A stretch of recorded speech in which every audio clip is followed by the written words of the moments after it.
Let me tell you something. AI is one of the best things to ever happen to art and content creation. I'm sorry, but Radel knows nothing about AI, and his first mistake was to go to Twitter to see what people have to say against AI.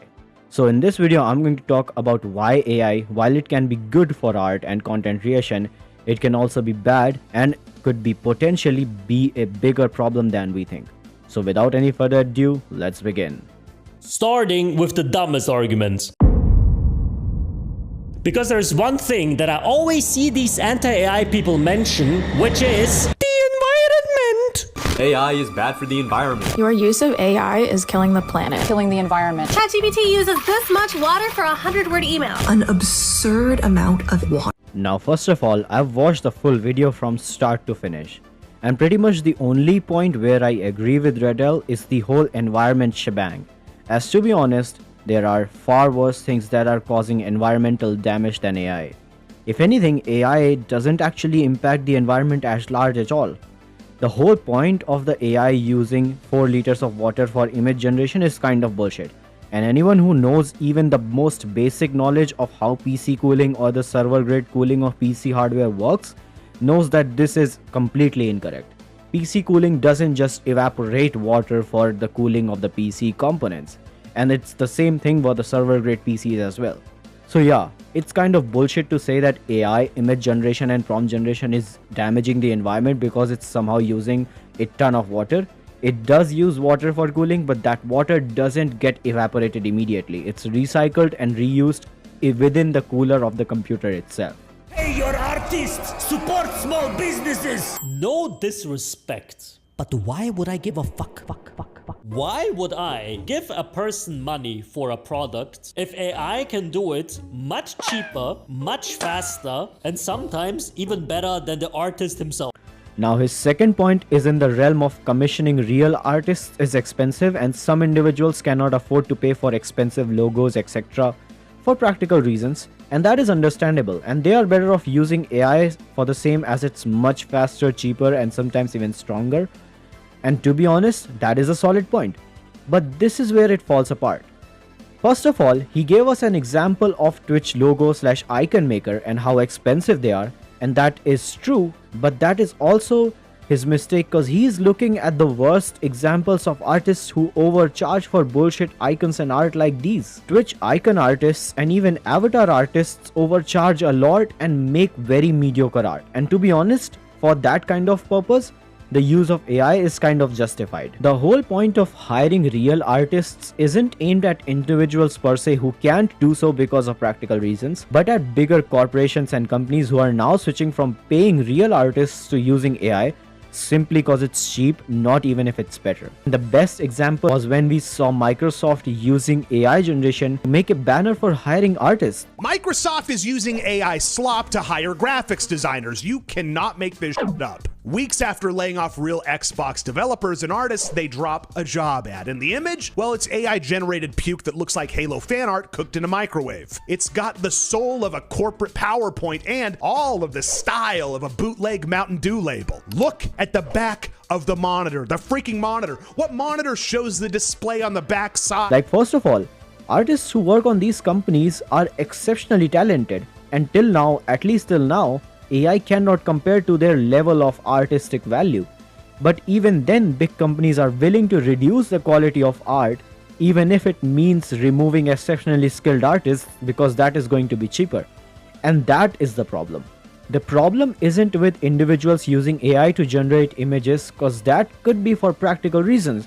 But the problem is when quality is compromised, even when the best of the artists are being replaced just because it's going to be cheaper, even if the art is going to be mediocre. The thing is, where do we draw the line? If we keep on going down the route of I don't give a fuck, no disrespect, but why would I give a fuck? Until it finally affects you, then what will become of every other skill people have put their heart and soul into learning? Funnily enough, this reminds me of a game, Detroit Become Human, where real people lost jobs because robots were better at everything later down the line. Radel doesn't realize that it is very ironic for him to say that if your livelihood relies on other people giving money, then you should reconsider it.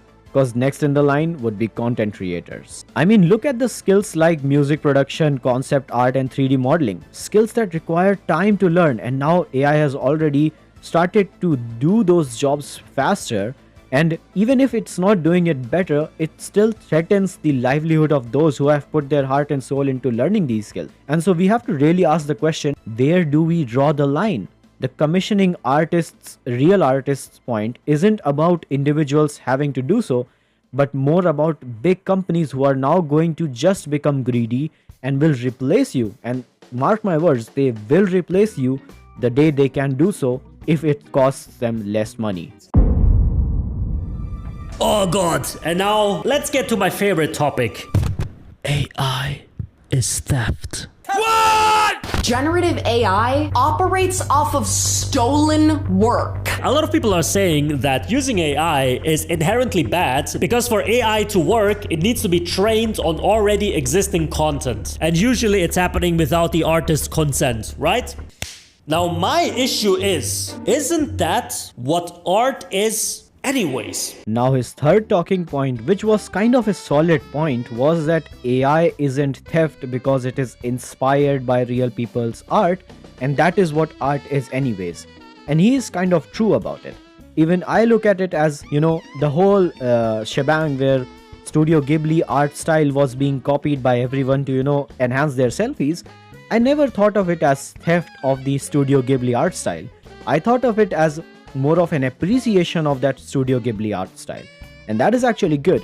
That is not the point. The point is that AI art is considered theft because these companies that produce these AI images are not individual people who actually appreciate your art, but companies who are greedy and will use this technology in the future for their personal benefit. Very recently, for example, the Microsoft using AI to generate their banner, and also Assassin's Creed Shadows using the art of real artists within their game without consent, that was wrong. That is inherently bad because these big companies don't have any appreciation for real artists. If anything, what they did was that they stole other people's art, manipulated it slightly with AI, and then used it in their own professional project. And to be honest, if as an individual you do that, then you are also wrong and you are also going to be held accountable for that. Because yes, while you are allowed to appreciate someone's art by copying their style, you cannot use it professionally. That is just how copyright works. You cannot just blatantly copy the art style of Demon Slayer or the art style of Studio Ghibli and use it in your professional projects, because that is going to be inherently wrong. And I'm actually gonna speak against those people who even, blatantly just draw Goku or, other anime styles of other artists and just copy that and show it in their profile of art. Like, they are not real artists themselves as well. And so while I'm also against AI copying art, I'm also against these artists who are using those same artistic pieces that they have never created and using them in their professional profile. So yeah, that is also completely wrong. And I'm not saying that, real artists are somehow better. But the thing is that AI just does the same thing. And so if I'm going to call out the real artists for copying someone else's character or art, then yes, I'm also going to call out AI for that. So with that said, I would like to conclude the video. Now, the last point that Redel had was that AI is also a very good tool, and it is also a good thing to happen to the art industry, and I do agree with that.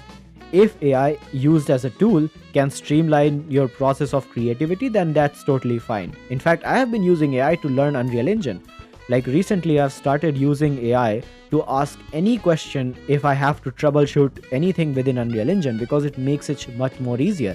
Because at the end of the day, even if I do a Google search and take 3 hours to find the same solution that AI will give me in 3 minutes, I'm still at the end of the day learning Unreal Engine. And so yeah, using AI as a tool is completely fine. And I think these kinds of debates, and kudos to Redel for speaking in favor of AI, to be honest, because if you are speaking against AI or in favor of AI, at the end of the day, these talks will bring us to a very good middle ground. But at the end of the day, we will also have to talk about where do we draw the line of actually making, real world skills obsolete and using AI instead. So with that said, I hope you have a good one.